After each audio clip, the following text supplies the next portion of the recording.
सलमान अहमद साहब ने अपने वो जो इंटरव्यू है, इम्तियाज गुल साहब को उन्होंने इंटरव्यू दिया है और उसके अंदर इमरान रियाज खान साहब के हवाले से जो है उन्होंने ये सारी गुफ्तगू की। तो उसके अंदर उन्होंने ये फरमाया है, उन्होंने ये डिटेल शेयर की है कि जी मैंने इमरान रियाज के लिए जो वीजे का बंदोबस्त है वो रिचर्ड ग्रेनेल के जरिए किया है। ये उन्होंने एतराफ किया है इस बात का। उन्होंने सलमान अहमद साहब ने खुद एतराफ किया कि मैंने रिचर्ड ग्रेनेल को कहा कि जी इमरान रियाज के लिए वीजा अरेंज करे और उसने वीजा अरेंज किया। मुझे स्टेट डिपार्टमेंट से कॉलें आना शुरू हो गई कि ये सब कुछ हो रहा है। और बाद में फिर इमरान रियाज जो है वो इस बात के ऊपर काफी खफा हुए कि जी आपने क्यों ये बात रिवील की है कि जी अमेरिका के अंदर जो है सब कुछ हो रहा है।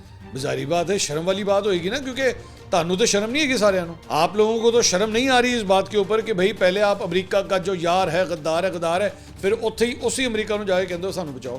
क्या ये खुला तजाद नहीं है? मतलब ये सुहेल वड़ैच साहब सही कहते हैं ना, फिर क्या ये खुला तजाद नहीं है? बंदे को शर्म आती है। और इसीलिए मेरे ख्याल में इमरान रियाज ने कहा कि जी मैं अमेरिका तो नहीं जाऊँगा, वो यूके चले गए शायद इसी वजह से।